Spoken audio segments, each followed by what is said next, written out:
بسم اللہ الرحمن الرحیم۔ محترم ناظرین و سامعین، ہمارا یہ پروگرام نقش قدم جو گزشتہ 1.5-2 سال سے جامعہ اسلامیہ کلفٹن کے پیج پر نشر ہو رہا تھا، عرصہ 2 ماہ سے کسی مجبوری کے تحت یہ تعطل کا شکار رہا، اور انشاءاللہ آج سے ایک بار پھر ہم اس پروگرام میں آپ سب کو خوش آمدید کہتے ہیں اور امید کرتے ہیں کہ انشاءاللہ یہ پروگرام اپنے ماضی کی طرح انشاءاللہ ایک بار پھر یہ سلسلہ ہفتہ وار چلتا رہے گا۔ دعا کرتا ہوں کہ اللہ تبارک و تعالیٰ اس سلسلے کو ہم سب کے لیے نفع بخش بنائے اور اس سلسلے کو کامیاب اور جاری ساری فرمائے۔ سامعین، میں اپنے اس پروگرام کا مختصر تعارف آپ کے سامنے پیش کروں۔ ہمارے پروگرام نقش قدم کے حوالے سے جس کا موضوع ہے نقش قدم، ادھر اصل انسانی اخلاق کے حوالے سے ہے کہ جس میں ہم نے کوشش کی ہے کہ جو ایک انسانی اخلاق ہوتے ہیں کہ عمدہ اخلاق کیا چیز ہے، برے اخلاق کیا چیز ہے، عمدہ اخلاق انسان کیسے حاصل کرے، برے اخلاق سے انسان کس طرح بچے، وہ کون سی صفات ہے جو انسان کو عروج پہ لے جاتی ہے، اور وہ کون سی ایسی برائیاں ہے جو انسان کو پستیوں کی طرف لے جاتی ہے۔ اس پروگرام میں ہم نے کوشش کی تھی کہ ان تمام باتوں کو زیر بحث لایا جا سکے۔ اس وقت جو ہمارا موضوع چل رہا تھا، جہاں ہم نے گفتگو روکی تھی، وہ موضوع تھا حقوق کے حوالے سے۔ جیسا کہ آپ کے علم میں ہے کہ دنیا تقریباً 7 اربوں انسان جو اس وقت دنیا میں آباد ہے، ظاہر ہے یہ اجتماع آپس میں ایک پرامن طریقے سے اتنے انسانوں کا آپس میں رہنا بظاہر ایک مشکل عمل ہے، لیکن شریعت اسلام نے جہاں انسانوں کو ایک ساتھ رہنے کا حکم دیا، وہاں شریعت نے انسانوں کو، مسلمانوں کو ایک دوسرے کے کچھ حقوق بتائے کہ جب تک ان حقوق کی ادائیگی نہیں ہوگی تو اس وقت دنیا میں امن بظاہر بہت مشکل کام نظر آتا ہے۔ چنانچہ ہم گفتگو کر رہے تھے بیوی کے حقوق، شوہر کے حقوق، مہمانوں کے حقوق، ہمسایوں کے حقوق، اس کے بارے میں ہم نے گفتگو کی تھی، اور آج جو ہم موضوع شروع کرنے جا رہے ہیں وہ ہے یتیموں کے حقوق۔ سامعین، یتیم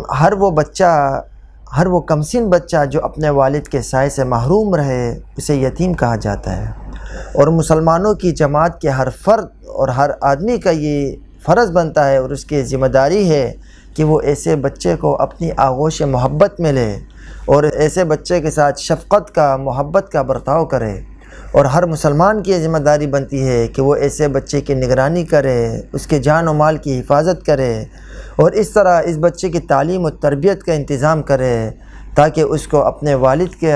جو بچھڑنے کا ایک غم ہے وہ کم ہو، ہلکا ہو۔ اسی طرح جو نابالغ بچیاں ہیں ان کے جو ہے حفاظت کرے، ان کی شادی بیاہ کا انتظام کرے۔ یہ تمام مسلمانوں کی ذمہ داری بنتی ہے، ہر مسلمان کی ذمہ داری ہے کہ وہ اس میں بڑھ چڑھ کر حصہ لے۔ چنانچہ نبی علیہ السلام کی تعلیمات جب ہم دیکھتے ہیں، چونکہ آپ صلی اللہ علیہ وسلم کی زندگی کے 2 دور ہیں، ایک مکی زندگی ہے، ایک مدنی زندگی ہے۔ مکی زندگی کے بارے میں آپ حضرات جانتے ہیں کہ وہ ایک بے بسی کے عالم میں تھے آپ صلی اللہ علیہ وسلم، جہاں ہر طرف آپ صلی اللہ علیہ وسلم کی مخالفت ہوتی تھی، اسلام کو وہ قوت حاصل نہیں تھی، لیکن پھر بھی آپ صلی اللہ علیہ وسلم اس حالت میں بھی لوگوں کو یتیموں کے حوالے سے اخلاقی تعلیمات دیتے تھے، اور مکہ کے جفاکش رؤساء کو ان یتیموں کے بارے میں نبی علیہ السلام تعلیمات دیتے تھے، ان کو اچھا برتاؤ کرنے کا حکم دیتے تھے۔ اور جب قرآن مجید نازل ہوتا تھا مکہ مکرمہ میں، تو قرآن مجید میں اللہ تبارک و تعالیٰ بھی یتیموں کے حوالے سے وحی نازل فرماتے تھے اور لوگوں کو ان کے ساتھ اچھا برتاؤ کرنے کا حکم دیتے تھے۔ چنانچہ قرآن مجید میں اللہ تبارک و تعالیٰ نے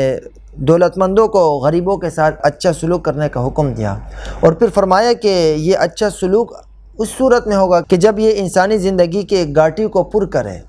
اور انسانی زندگی کی گاٹی کو کس طرح پر کیا جائے گا؟ اللہ تبارک و تعالیٰ نے اس کا طریقہ یہ بتایا ہے کہ جو لوگ ظلم و ستم میں گرفتار ہیں ان کی گردنوں کو ظلم و ستم سے چھڑانا، اور اسی طرح یتیموں اور بھوکوں کی خدمت کرنا، ان کو کھانا کھلانا، یہ انسانی زندگی کی گاٹی کو پر کرنے کا طریقہ ہے۔ چنانچہ قرآن مجید میں اللہ تبارک و تعالیٰ فرماتے ہیں او اطعام فی یوم ذی مسغبہ یتیما ذا مقربہ، یا بھوک والے دن میں کسی رشتہ دار یتیم کو کھانا کھلانا، یہ ہے انسانی زندگی کی گاٹی کو پر کرنے کا طریقہ، اور یہ ہے انسانی زندگی کی کامیابی کا اصول اور طریقہ۔ اسی طرح دوسری جگہ اللہ تبارک و تعالیٰ نے نیک لوگوں کے بارے میں اور نیک بخت لوگوں کے بارے میں فرمایا وَيُطْعِمُونَ الطَّعَامَ عَلَى حُبِّهِ مِسْكِينًا وَيَتِيمًا وَأَسِيرًا کہ وہ لوگ نیک لوگ وہ ہیں جو اللہ کی محبت میں کھانا کھلاتے ہیں کسی غریب اور یتیم کو۔ تو ان کے بارے میں اللہ نے فرمایا کہ یہ نیک لوگ ہیں اور یہ نیک بخت لوگ ہیں۔ اور اسی طرح قرآن مجید میں اللہ تبارک و تعالیٰ نے ان لوگوں کے بارے میں بھی فرمایا جو یتیموں کے ساتھ برا سلوک کرتے ہیں، تو اللہ تبارک و تعالیٰ نے ایسے سنگ دلوں کی مذمت کی اور فرمایا کہ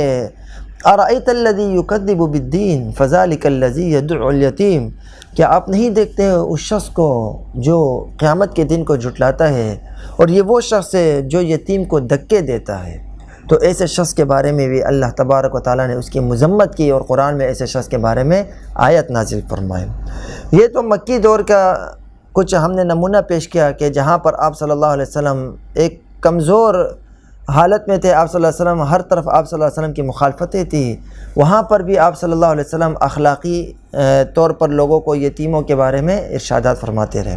جب مدنی دور شروع ہوا تو وہاں پر ظاہر اسلام کو قوت ملی اور مسلمانوں کو ایک طاقت ملی، تو وہاں پر پھر یتیموں کے حوالے سے قانون سازی ہوئی، اور قرآن مجید میں اللہ تبارک و تعالیٰ نے باقاعدہ یتیموں کے مال کے بارے میں اور اس طرح ان کے بارے میں مختلف ارشادات فرمائے، اور باقاعدہ اس کے بارے میں ایک اسلامی قانون سازی ہوئی۔ چنانچہ قرآن مجید میں اللہ تبارک و تعالیٰ فرماتے ہیں وَآتُوا الْيَتَامَى أَمْوَالَهُمْ وَلَا تَتَبَدَّلُوا الْخَبِيثَ بِالطَّيِّبِ وَلَا تَأْكُلُوا أَمْوَالَهُمْ إِلَىٰ أَمْوَالِكُمْ إِنَّهُ كَانَ حُوبًا كَبِيرًا کہ یتیموں کو ان کا مال دے دو، اور تم جو ہے نا برے مال کو اچھے مال کے ساتھ مت ملاؤ، اور فرمایا کہ ان کے مالوں کو، یتیموں کے مالوں کو اپنے مالوں کے ساتھ بھی مت کھاؤ۔ ایسا نہ ہو کہ تم اپنا مال یتیم کے مال کے ساتھ ملا کے بلا کسی حساب کتاب کے اس کا مال بھی ہڑپ کرتے رہو، اس سے اللہ نے منع فرمایا، اور فرمایا إِنَّهُ كَانَ حُوبًا كَبِيرًا یہ بہت بڑا وبال ہے۔ تو اللہ تبارک و تعالیٰ نے ان کے مال کے حوالے سے باقاعدہ ایک قانون سازی فرمائی۔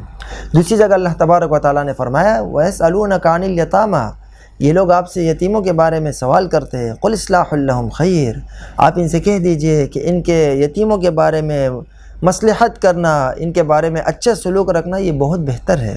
تو باقاعدہ مدینہ منورہ آنے کے بعد ان کے اموال کے بارے میں، ان کے جان کے بارے میں ایک قانون سازی ہوئی، مسلمانوں کو یتیموں کے مال کے بارے میں کافی احتیاط کا حکم دیا گیا۔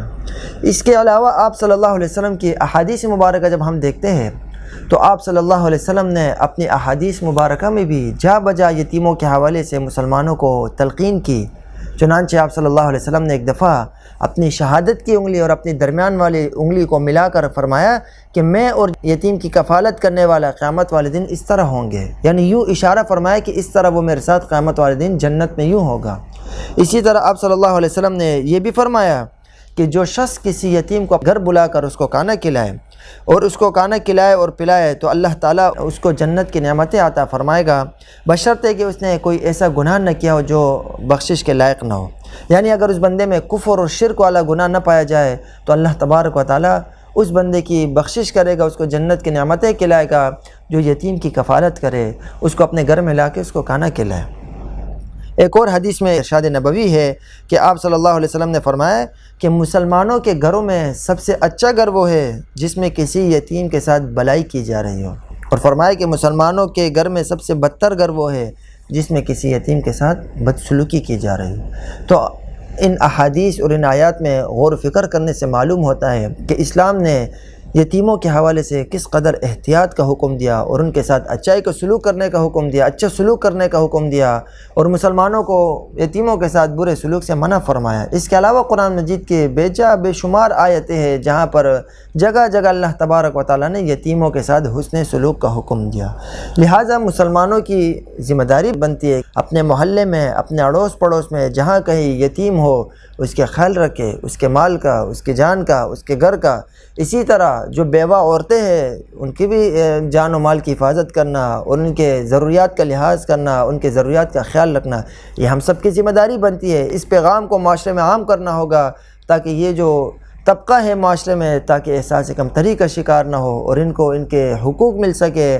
لہٰذا ایسی کمیونٹیاں قائم کی جائے، ایسی جماعتیں قائم کرنا یہ ہم سب کی ذمہ داری ہے، جو معاشرے میں ایسے لوگوں کو تلاش کرے اور ان کے لیے اچھے سے اچھا کرنے کی کوشش کرے۔ دعا ہے کہ اللہ تبارک و تعالی ہم سب کو اس نیک مقصد میں کامیاب فرمائے۔ وآخر دعوانا ان الحمدللہ رب العالمین۔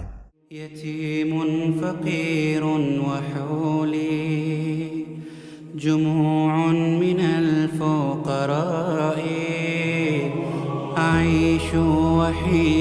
شريدا طريدا قريبا مع الغرور